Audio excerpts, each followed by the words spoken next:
표지 이야기. 40일의 미랄 사랑의 캠프를 잘 마쳤습니다. 코로나 팬데믹으로 지난 3년간 열리지 못했던 사랑의 캠프가 여러 가지 변수와 어려움이 있었지만 하나님의 은혜로 지난 8월 17일에서 19일까지 보령 베이스 리조트에서 열렸습니다. 단장 칼럼 89번째 회복 조병성 목사 한국미랄 선교단 단장. 코로나 팬데믹 시대에 모든 사람이 공통적으로 소망하는 것 중 하나가 바로 회복이라는 주제가 아닐까 생각합니다. 3년여 긴 시간 동안 방역, 통제, 금지, 확진, 격리 등으로 인해 우리가 일상이라고 생각했던 것들이 더 이상 일상이 될 수 없는 시간을 보내오고 있다 보니 회복이라는 단어가 그 어느 때보다 더 큰 바람이 될 수밖에 없습니다. 제가 섬기고 있는 교회도 그런 바람을 담아 느헤미야 1장 9절 말씀과 마태복음 12장 13절 말씀을 주제로 하여 주여 회복하게 하소서라는 표어로 온 성도가 함께 올 한 해를 보내고 있습니다. 회복의 사전적 의미를 찾아보니 원래의 상태로 돌이키거나 원래의 상태를 되찾음이라고 나와 있었습니다. 낱말 찾기 게임을 하는 것은 아니지만 뜻을 찾아보다 보니 원래라는 의미는 또 어떻게 설명되어 있을까 궁금해졌습니다. 언제부터인가 이렇게 사전을 찾아가며 그 의미들을 살펴보는 것이 취미가 된 듯합니다. 원래, 처음부터 또는 근본부터. 원래라는 의미를 찾아보고 나니 저에게 또 하나의 질문이 생겼습니다. 그렇다면 그리스도인들에게 회복, 즉 처음, 근본의 상태로 돌이키거나 그 상태를 되찾는다는 것은 무엇을 의미하는 것일까? 지난 8월 17일부터 19일 미랄 선교단은 40년을 이어오다 멈추었던 미랄 사랑의 캠프를 3년여 만에 다시 개최하게 되었습니다. 캠프를 준비하면서 미랄 가족들에게 캠프 참여를 독려하기 위해 문자와 전화를 돌리고 이와 함께 재정 후원과 자원봉사자를 위해 지역 교회와 단체에 공문을 보내는 등 사역자 모두가 분주한 시간을 보내게 되었습니다. 주변의 캠프를 소개할 때마다 제 입에서는 매번 이런 멘트가 흘러나왔습니다. 3년 만에 다시 시작하는 미랄 사랑의 캠프를 위해 함께해 주세요. 어느 순간 3년 만에 다시 시작하는 이라는 표현을 내뱉는 제 입술이 이를 통해 조금 더 간절하게 무언가를 얻고자 하는 목적성을 강하게 어필하고 있구나 하는 생각이 들게 되었습니다. 다시 말하자면 40여 년 동안 당연하게 매년 진행해왔던 캠프를 다시 시작하는 것, 다시 회복하는 것에만 초점이 맞춰져 있지 우리에게 캠프라는 시간을 허락하시고 이를 통해 이루시고자 하는 하나님의 분명한 뜻은 뒷전에 밀려나 있는 것이 아닌가 하는 마음의 부담이 생겼습니다. 에스겔서 37장을 보면 마른 뼈 환상 이야기가 나옵니다. 이번 캠프 둘째 날 저녁 집회 본문 말씀이기도 했는데요. 전혀 생명의 기운을 느낄 수 없는 마른 뼈, 수북하게 쌓여있는 골짜기 속 그 뼈들은 에스겔 선지자 자신의 모습이었고 이스라엘 민족의 현실이었습니다. 그러나 하나님께서는 그 뼈들에게 살아나라, 명하라 말씀하십니다. 너희 속에 생기를 넣으리니 너희가 살아나리라. 모든 소망이 사라진 시대, 생명의 숨결이라고는 찾아볼 수 없는 상황에서 하나님은 천지를 창조하시고 흙으로 사람을 만드시고 그렇게 하셨던 것처럼 그 뼈들에게 생기를 불어넣어 주십니다. 그리고 그렇게 하시는 목적을 이어서 말씀하십니다. 또 내가 여호와인 줄 너희가 알리라 하셨다 하라. 에스겔서의 마른 뼈 환상을 통해 회복, 근본으로 돌아가는 상태라는 것은 바로 하나님 되심이 인정되는 것, 우리가 믿고 있는 그분이 여호와인 줄 우리가 바로 알게 되는 것. 이것이 진정한 회복임을 깨닫게 되었습니다. 이 사실을 깨닫고 저는 3년 만에 라는 표현을 하지 않게 되었습니다. 그저 우리가 함께하는 이 시간을 통해 미랄 가족들이 하나님의 하나님 되심을 기억하며 그 축복의 자리로 나아가 생명 되신 예수 그리스도로 인해 새 생명을 얻고 세상이 줄 수 없는 진정한 자유를 누릴 수 있기만을 기도하게 되었습니다. 우리가 지난날에 누려왔던 일상이 시간적으로나 공간적으로 예전의 모습으로 회복되는 차원을 넘어서 지금도 우리를 외롭게 기다리시는 하나님 앞에 온전한 회복의 은혜로 나아가 우리를 이 땅에 보내신 목적에 합당한 삶의 자리로 나아가는 우리 모두가 되길 간절히 소망합니다. 미랄 사역 40일의 미랄 사랑의 캠프를 잘 마쳤습니다. 코로나 팬데믹으로 지난 3년간 열리지 못했던 사랑의 캠프가 여러 가지 변수와 어려움이 있었지만 하나님의 은혜로 지난 8월 17일부터 19일까지 보령 베이스 리조트에서 열렸습니다. 2022년 한국미랄 선교단 주제이자 사랑의 캠프 주제인 복음으로 화평을 일구는 미랄 공동체를 경험할 수 있도록 이번 캠프에 한마음이 되어 물심양면으로 함께하여 주심에 정말 감사드립니다. 미랄과 함께하는 많은 동역자의 기도와 관심 그리고 후원이 복음으로 화평을 일구는 데 귀한 청량제가 되었습니다. 그 마음을 잊지 않고 우리의 화평이 되어주신 주님을 닮아가는 한 알의 미랄이 되겠습니다. 감사합니다. 크리스천이 된 후 처음 참여하는 캠프. 김동윤 형제, 한국 미랄 선교단. 올해의 사랑의 캠프는 제게 더욱 뜻깊은 캠프였습니다. 왜냐하면 제가 기독교로 회심한 후 크리스천으로서 처음으로 참가하는 캠프였기 때문입니다. 그 전까지만 해도 제게 사랑의 캠프는 지긋지긋하고 고된 일상으로부터의 작은 쉼터나 도피처에 불과했습니다. 그저 선교단의 지인들을 만나서 인사를 나누고 며칠간 쉬고 오는 그저 그런 휴가 같은 의미였죠. 그러나 올해 사랑의 캠프는 저에게 근본적으로 의미가 다릅니다. 처음에는 창조주 하나님 앞에 무릎 꿇고 회개하는 시간이었습니다. 한마디로 올해 사랑의 캠프는 제게 미증유의 시간이었습니다. 이번 2박 3일은 하나님의 쉐키나를 온몸으로 소름 끼치게 느끼는 순간의 연속이었으며 그리스도께서 쏟아부어 주시는 은혜 속에서 실컷 샤워하는 시간이었습니다. 사랑의 캠프는 장애인들에게 생명수와 같습니다. 장애인들은 일상의 답답함과 어쩔 수 없는 환경의 구속에서 벗어나 며칠간 하나님과 예수 그리스도께서 베푸시는 이 거룩한 장치에 초청되어 성령이 부어주시는 생명수를 마시며 예배드리고 찬양합니다. 하나님은 사람, 미랄의 모든 목사님들과 사역자들을 통하여 장애인들의 아픔과 눈물을 닦아주십니다. 우리 눈에 보이지 않는 창조주께서는 눈에 보이는 존재, 사람들을 쓰셔서 낮은 자들을 보살펴 주시는 분입니다. 이 거대하고 거룩한 성령 장치는 앞으로도 계속되어야 합니다. 2023년 사랑의 캠프는 더욱더 강렬한 그리스도의 은혜와 평범한 즐거움이 쉼없이 교차되는 캠프가 되길 하나님께 기도드립니다. 묵은 마음의 밭을 복음으로 일군 캠프. 최만석 목사, 속초 더함교회. 늘 미랄보를 통해서만 만나오던 미랄 가족들을 40일의 미랄 사랑의 캠프를 통해 만나게 되어 행복했습니다. 아직도 캠프의 은혜와 감동이 생생합니다. 미랄보를 통해 미랄 사랑의 캠프가 보령 베이스 리조트에서 열린다는 것을 알게 되었고 8월 17일에서 19일 2박 3일 동안 복음으로 화평을 일구는 미랄 공동체란 주제로 열리는 미랄 사랑의 캠프에 농인 성도들과 함께 참석하게 되었습니다.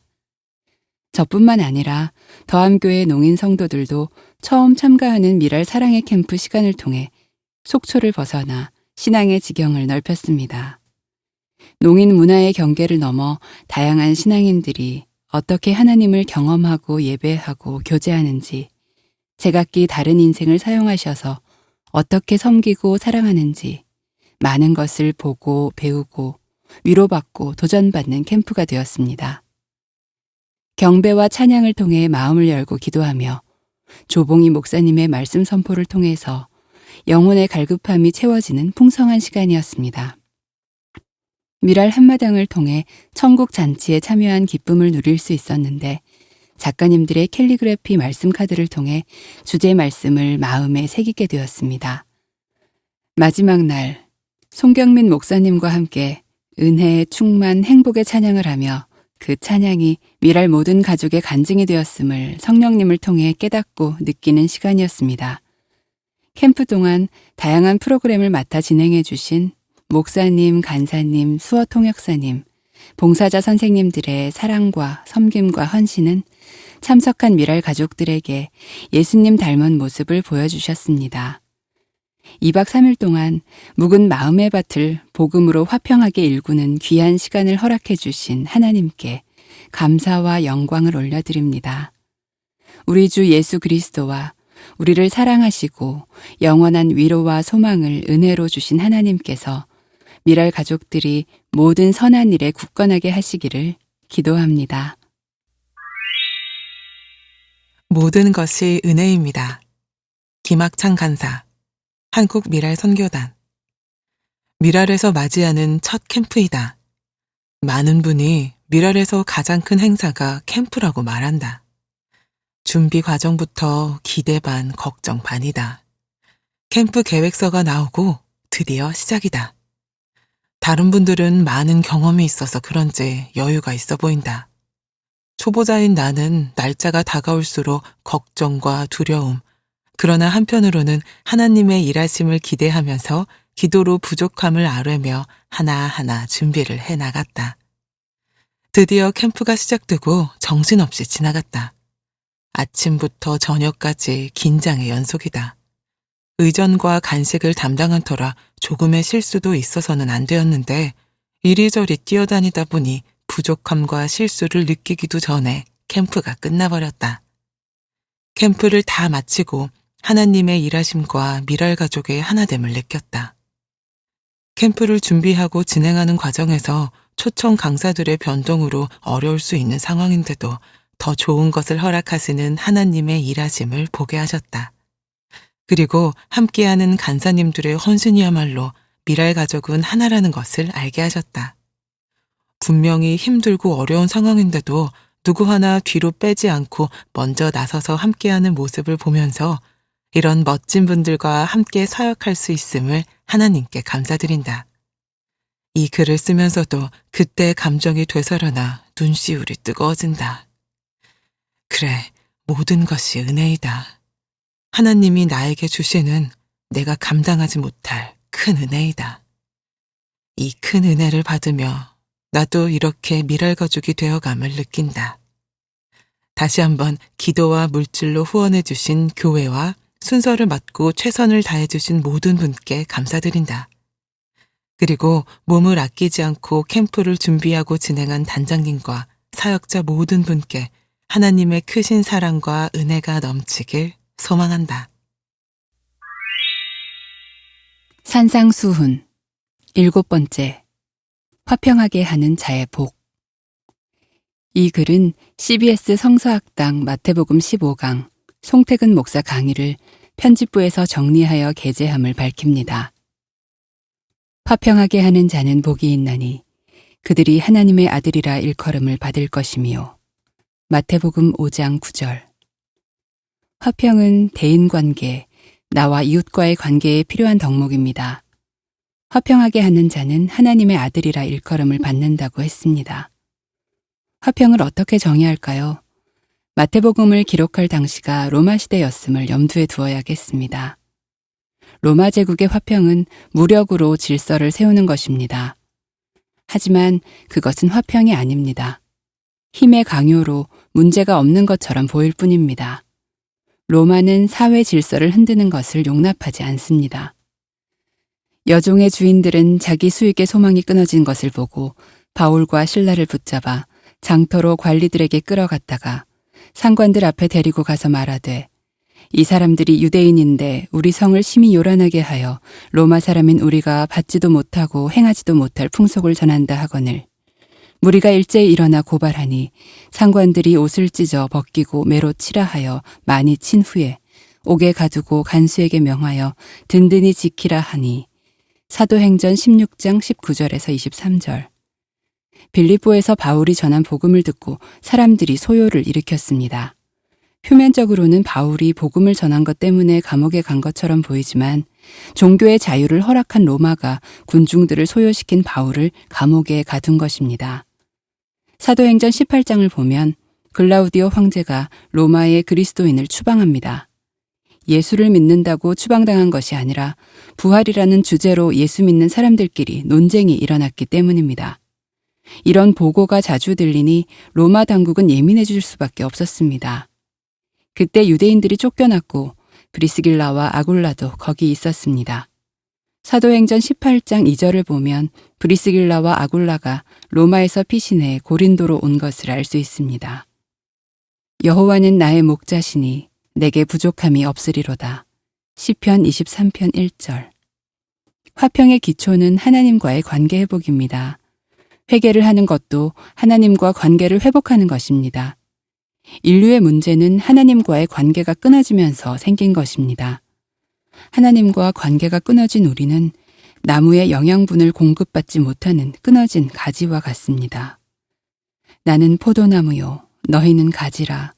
그가 내 안에, 내가 그 안에 거하면 사람이 열매를 많이 맺나니 나를 떠나서는 너희가 아무것도 할 수 없음이라. 요한복음 15장 5절. 가지가 나무에 잘 붙어 있는 것이 회개입니다. 가지가 나무에 잘 붙어 있어야 열매도 맺을 수 있습니다. 우리에게 맺힌 열매가 있어야 그 열매로 순종하게 됩니다. 여호와께서 모세에게 말씀하여 이르시되 숫소나 양이나 염소가 나거든 이래 동안 그것의 어미와 같이 있게 하라. 8째 날 이후로는 여호와께 화제로 예물을 드리면 기쁘게 받으심이 되리라. 암소나 암양을 막론하고 어미와 새끼를 같은 날에 잡지 말지니라. 너희가 여호와께 감사제물을 드리려거든 너희가 기쁘게 받으심이 되도록 드릴지며 그 제물은 그날에 먹고 이튿날까지 두지 말라. 나는 여호와이니라. 레위기 22장 26절에서 30절. 화목제물을 이튿날 안에 먹으라는 것입니다. 이 말씀의 숨은 뜻은 화목제물, 소 한 마리를 먹는데 기한이 있는 것은 공동체와 함께 먹으라는 것입니다. 감사함으로 드리는 화목제물의 고기는 드리는 그날에 먹을 것이요. 조금이라도 이튿날 아침까지 두지 말 것이니라. 그러나 그의 예물의 제물이 서원이나 자원하는 것이면 그 제물을 드린 날에 먹을 것이요. 그 남은 것은 이튿날에도 먹되 그 제물의 고기가 셋째 날까지 남았으면 불사를 지니 만일 그 화목제물의 고기를 셋째 날에 조금이라도 먹으면 그 제사는 기쁘게 받아들여지지 않을 것이라. 드린 자에게도 예물답게 되지 못하고 도리어 가증한 것이 될 것이며 그것을 먹는 자는 그 죄를 짊어지리라. 레위기 7장 15절에서 18절. 화목제물을 남기면 온전한 제사가 되지 못합니다. 나누기 싫은 사람이 있어 나누지 않으면 화목제물이 남습니다. 셋째 날까지 제물을 남긴다는 것은 이웃사랑을 실천하지 않았다는 것입니다. 그때에 베드로가 나와 이르되 주여 형제가 내게 죄를 범하면 몇 번이나 용서하여 주리이까? 7번까지 하오리이까? 예수께서 이르시되 네게 이르노니 7번뿐 아니라 7번을 70번까지라도 할지니라. 마태복음 18장 21절에서 22절. 영원히 용서하라는 말씀입니다. 그러므로 천국은 그 종들과 결산하려 하던 어떤 임금과 같으니 결산할 때에 10,000달란트 빚진 자 하나를 데려오매 갚을 것이 없는지라. 주인이 명하여 그 몸과 아내와 자식들과 모든 소유를 다 팔아 갚게 하라 하니 그 종이 엎드려 절하며 이르되 내게 참으소서 다 갚으리이다 하거늘 그 종의 주인이 불쌍히 여겨 놓아 보내며 그 빚을 탕감하여 주었더니 그 종이 나가서 자기에게 100데나리온 빚진 동료 한 사람을 만나 붙들어 목을 잡고 이르되 빚을 갚으라 하매 그 동료가 엎드려 간구하여 이르되 나에게 참아주소서 갚으리이다 하되 허락하지 아니하고 이에 가서 그가 빚을 갚도록 옥에 가두거늘 그 동료들이 그것을 보고 몹시 딱하게 여겨 주인에게 가서 그 일을 다 알리니 이에 주인이 그를 불러다가 말하되 악한 종아 네가 빌기에 내가 네 빚을 전부 탕감하여 주었거늘 내가 너를 불쌍히 여김과 같이 너도 네 동료를 불쌍히 여김이 마땅하지 아니하냐 하고 주인이 노하여 그 빚을 다 갚도록 그를 옥졸들에게 넘기니라.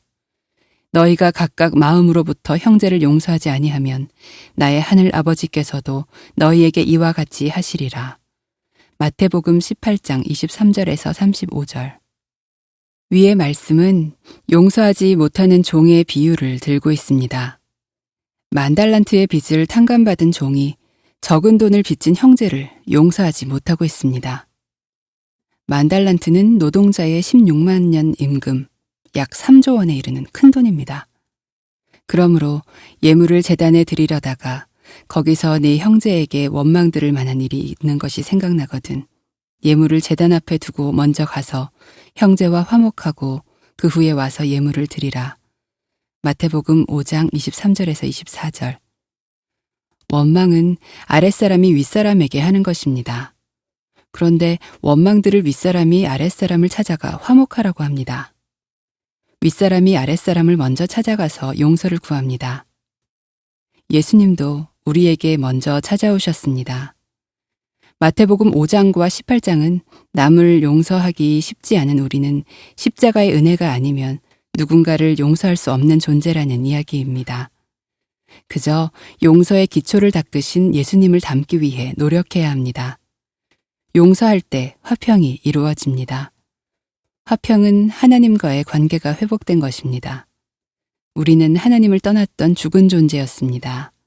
그러나 그리스도께서 끊어졌던 우리와 하나님과의 관계를 이어주셨습니다. 그 기초에 우리가 서 있습니다. 화목제의 감사제물에는 2가지 조건이 있습니다. 레위기 22장 26절에서 30절. 1. 암수 모두 가능. 형편에 맞게 제물을 드릴 수 있다. 2. 흠이 없어야 함. 흠 없는 제물은 예수님입니다. 예수님은 온전한 하나님이시면서 온전한 인간이셨습니다. 그래서 흠 없는 제물이 되셨습니다. 레위기에 나오는 제물은 그리스도의 속성을 내포합니다. 모든 화평은 예수님의 십자가를 기초로 합니다. 마태복음 18장을 보면서 용서는 인간의 힘으로 할 수 없다는 것을 깨닫습니다. 그래서 주님이 오셔서 십자가에서 우리를 위해 대신 돌아가신 것입니다. 화평은 하나님께서 해주시는 것입니다. 용서가 안 되는데 억지로 하려고 하지 말고 용서의 권한 전체를 하나님께 맡겨야 합니다. 용서하지 못했는데 용서한 척하는 것도 사람을 병들게 합니다. 영화 밀양은 그런 부분을 잘 지적했습니다.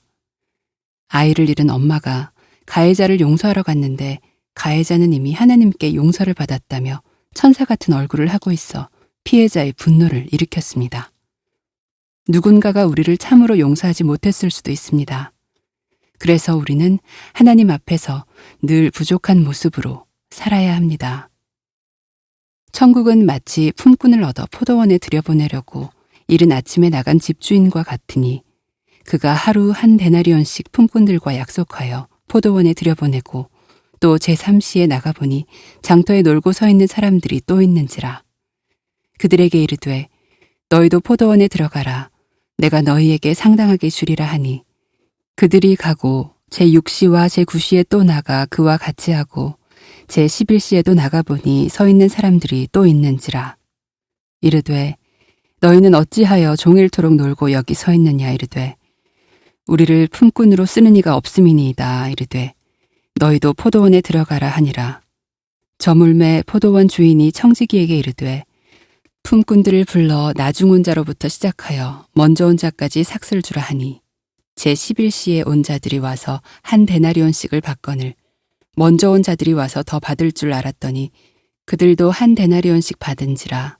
받은 후 집주인을 원망하여 이르되 나중온 이 사람들은 1시간밖에 일하지 아니하였거늘 그들을 종이 수고하며 더위를 견딘 우리와 같게 하였나이다. 마태복음 20장 1절에서 12절.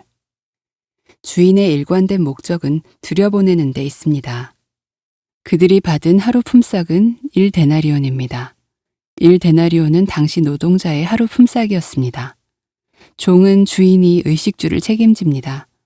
그러나 품꾼은 고정된 일자리가 없어 의식주를 해결하기 위해 인력시장에서 누군가가 고용해 주기를 기다리고 있습니다. 즉, 1데나리온은 하루를 살아가는 생명값입니다. 몇 시간 후 또 몇 시간 후에도 고용해 줄 사람을 기다리는 품꾼이 있었고 주인은 상당한 품삯을 약속하고 고용합니다. 품삯은 나중에 온 사람이나 먼저 온 사람에게 동일하게 줍니다.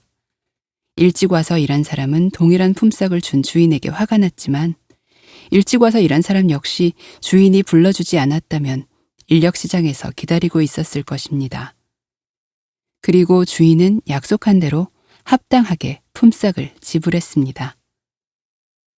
누군가를 용서하는 마음도 이와 같습니다. 주인의 부름과 들여보냄이 없었다면 우리는 인력시장에서 기다리고 있었을 것입니다. 우리는 그것을 잊습니다. 어떻게 나한테 절대 용서 못해. 그런 게 어디 있습니까? 십자가 앞에서는 그 어떤 것도 의미가 없어집니다. 우리 또한 하나님께 용서받은 죄인인데 당신들은 나를 해하려 하였으나 하나님은 그것을 선으로 바꾸사 오늘과 같이 많은 백성의 생명을 구원하게 하시려 하셨나니. 창세기 50장 20절. 요셉은 하나님의 경영을 깨닫게 되자 자신을 애굽에 팔아버린 형들을 용서할 수 있었습니다. 결국 우리는 하나님의 경영과 십자가를 생각해야 합니다. 안 되는 용서를 율법적으로 억지로 하려고 하지 말고 더 깊이 십자가 앞으로 나아가야 합니다. 미랄 인터뷰. 두밤 여행 윤정은 작가와 함께. 인터뷰 조수정 간사, 한국미랄 선교단. 책 이미지. 윤정은 작가는 발달장애인 아들 이희랑 군을 양육하고 있습니다. 홈스쿨링, 공교육, 다시 홈스쿨링을 하며 희랑이와 2박 3일의 여행을 2주에 한 번 해온 엄마와 아들의 1년 성장 이야기를 두밤 여행에 담았습니다. 안녕하세요, 윤정은 작가님. 저와 희랑이는 많이 다를 것이라 생각하며 책을 열었습니다. 그러나 아니었어요. 희랑이의 마음이 느껴지고 제가 자랄 때 느꼈던 부분들도 있어 아프게도 읽었습니다. 두밤 여행에 공감하며 때론 그렇구나 하며 저와 다른 장애를 살피며 읽었습니다. 이 책을 기획한 의도에 대해 이야기해 주세요. 아이의 장애를 설명하고 싶었습니다. 아이와 생활하며 느낀 것은 사람들이 장애를 두려워하는 것이 아니라 낯설어 한다는 것이었습니다. 저의 설명 뒤에 아이를 이해하고 포용하는 경우를 많이 겪었습니다. 아이가 집 앞 슈퍼에서 시작해 버스 타는 것을 배우면서 혼자 하는 외출 반경이 점점 넓어졌는데 그런 아이를 위해 제가 할 수 있는 설명의 도구로 찾은 것이 책이었습니다. 아이가 혼자 외출하는 일이 자연스러운 일상이 될 수 있도록 아이를 잘 가르치는 것과 미약하지만 세상에 아이를 설명하는 것이 부모인 저의 역할이라 생각했습니다. 여행을 시작했을 때 희랑이의 변화는 어렵게 느껴졌어요. 그러나 엄마는 긍정의 끈을 놓지 않았어요. 끊임없이 희랑이가 같은 말을 반복할 때는 끊임없는 되돌이표, 쏟아지는 눈물이라고 표현하셨습니다. 희랑이가 그런 모습을 보일 때 단호하시던데 그럴 때 부모로서 느낀 아픈 마음을 어떻게 다스리셨어요? 저는 희랑이를 믿었습니다. 다만 언제, 어떤 계기로, 어떤 방향으로 변화가 생길지 예측할 수 없어서 막연했고 어려웠던 것입니다. 아이와 아주 작은 언덕부터 함께 넘어온 연습의 시간이 있었습니다. 부지런히 넘었는데 언제나 다음 곡에는 더 높고 더 오래 걸렸지요. 책에 실은 1년도 그 고개 중 하나라고 생각합니다.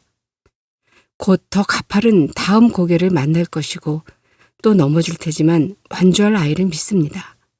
함께한 연습의 시간이 그 믿음을 줍니다.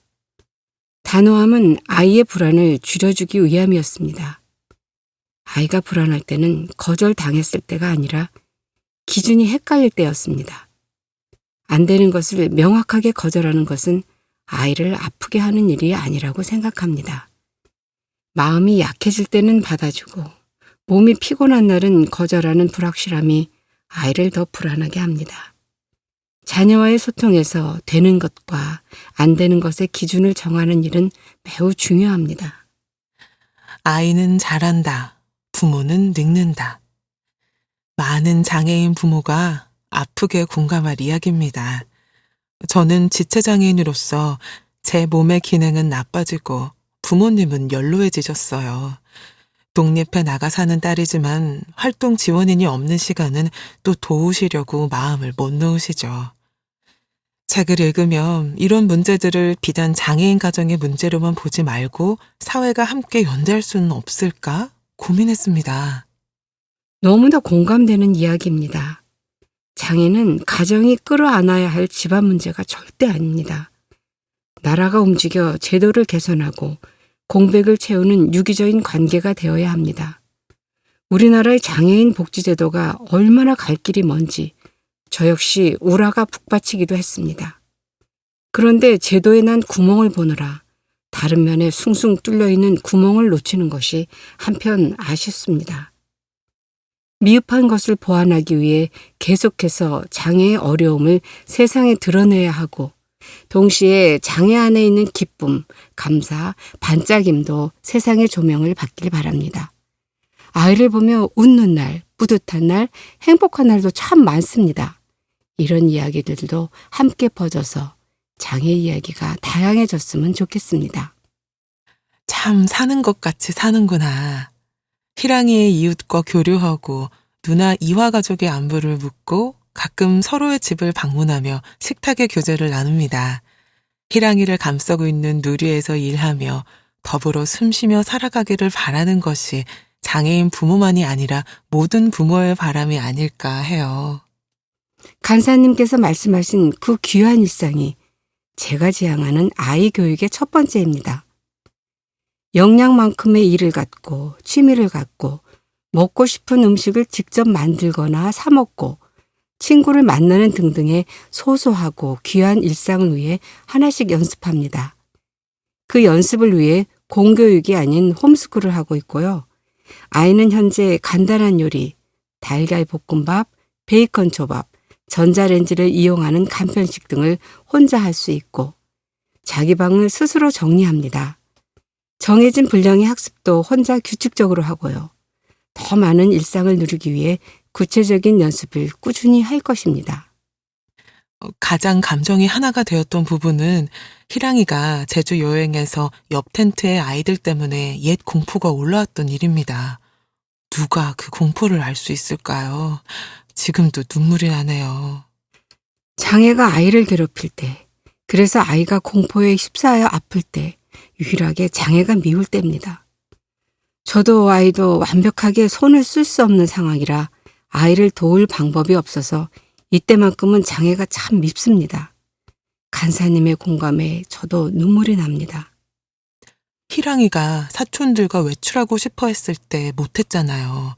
엄마는 희랑이만큼 누나와 사촌 형제들을 생각해야 하고 희랑이가 그들에게 짐이 되면 안 되니까 그게 희랑이를 위한 거라 생각했어요. 장애인 자녀를 둔 가정이라면 한 번쯤은 경험했을 일이에요. 비장애 형제를 언급하다 보면 양쪽 모두 마음이 쓰립니다. 그러나 각자의 몫이 있다고 생각합니다. 부모가 어느 한쪽으로 치우친 배려를 강요할 수 없고 책의 경우는 희랑이가 누나에게 양보한 배려였다고 생각합니다. 저의 역할은 희랑이와 일상을 더 열심히 연습하는 것이고 동시에 누나에게 희랑이의 역량을 틈틈이 접하도록 기회를 제공하는 것입니다. 누가 누구를 배려하지 않아도 되는 상황을 위해 노력하는 것이지요. 센터나 병원에서 받는 교육이 가정에서 행할 팁이란 말씀은 어떤 의미일까요? 장애 아이를 양육하지만 처음 만난 장애가 너무 낯설었습니다. 그런 낯섦에 도움을 받을 수 있는 곳이 치료센터나 병원이었지요. 아이를 교실에 들여보내는 것만이 저의 역할이라 생각하지 않았습니다. 어떤 언어로, 어떤 태도로 아이를 대하는지 배워야 했고 나의 몸에 익숙해지도록 연습해야 했습니다. 학교, 치료실, 병원에서 내 아이에게 제공하는 교육을 잘 배워서 집에서도 이루어지도록 하는 것은 가정의 몫입니다. 가정과의 교육이 연계되어야 교육 효과를 기대할 수 있습니다. 육아동지 민서맘과 희랑이 아빠에 대해 들려주세요. 모든 육아가 같겠지만 장애아 육아는 그 중에서도 특별하지요. 이 낯설고 어려운 육아를 잘 해내려면 무엇보다 중요한 것이 동지입니다. 서로에게 좋은 자극이 되는 함께 가는 사람이 꼭 필요합니다. 그래야 오래 멀리 갈 수 있으니까요. 그런 의미로 민서 엄마는 저에게 너무 귀한 동지입니다. 서로 갖지 못한 부분을 인정하고 상대에게 배울 수 있는 것을 잘 흡수하며 좋은 관계를 유지하고 있습니다. 남편 역시 든든한 동지입니다. 육아 방식은 다르지만 아이에게 제공할 수 있는 부분에 각자의 최선을 다합니다. 한결같이 저를 믿어주고 지원해주는 것이 너무 감사합니다. 그 믿음의 힘으로 제가 넘어져도 금세 일어날 수 있는 것 같습니다. 여행이 거듭될수록 엄마와 희랑이가 성장하는 모습이 보입니다. 처음 책을 보았을 때 희랑이의 독립을 위해 애쓰는 엄마의 모습에서 우리가 사는 세계 어딘가에서 희랑이가 제 역할을 하며 어울려 하나가 되길 바라는 엄마의 소망이 보였습니다. 다음으로 희랑이는 나와 다르지 않구나. 다만 마음이 연약하구나. 그 부분을 우리가 알고 이해해주며 함께 가야 하는구나. 우리가 사는 세계와 사람들의 마음이 활짝 열리길 바랐습니다. 자녀를 잘 양육하고 가르쳐서 사회로 내보내는 것은 모든 부모의 사명이지요. 장애아 부모 역시 같습니다. 그러나 저는 희랑이를 다른 누구와 견주어 연약하다고 생각하지 않습니다. 오히려 연약한 저를 일깨우는 단단하고 강인한 아이입니다. 모든 인간에게 똑같이 있는 완벽하지 않은 부분을 희랑이도 가지고 있을 뿐이고 비장애인처럼 감추지 못하는 것이 차이라면 차이겠지요. 장애의 다양한 모습에 대한 설명이 사회에 부족해서 사람들의 이해가 충분하지 못한 것이라고 생각합니다. 장애는 사회가 품어주고 끌어안아 주어야 할 갓난아기 같은 존재가 아닙니다. 제대로 이해하고 동등한 인격체로 존중받아야 할 똑같이 귀한 생명입니다. 장애는 분명히 아프지만 하나님께 가까이 나아가는 통로가 되었고 세상을 바라보는 시야를 넓혀줬습니다. 아프지 않은 인생이 없으며 힘들지 않은 인생이 없지요. 하지만 위로가 되고 희망이 되는 곳을 바라보면 좋겠습니다. 때로는 죽고 싶을 만큼 힘들어도 삶이 곧 사명입니다. 맡기신 삶 가운데 끊임없는 성장을 이뤄낸 이야기를 하나님 앞에 할 수 있겠죠. 우리 그 사명을 부르실 그날까지 잘 이루어가도록 해요.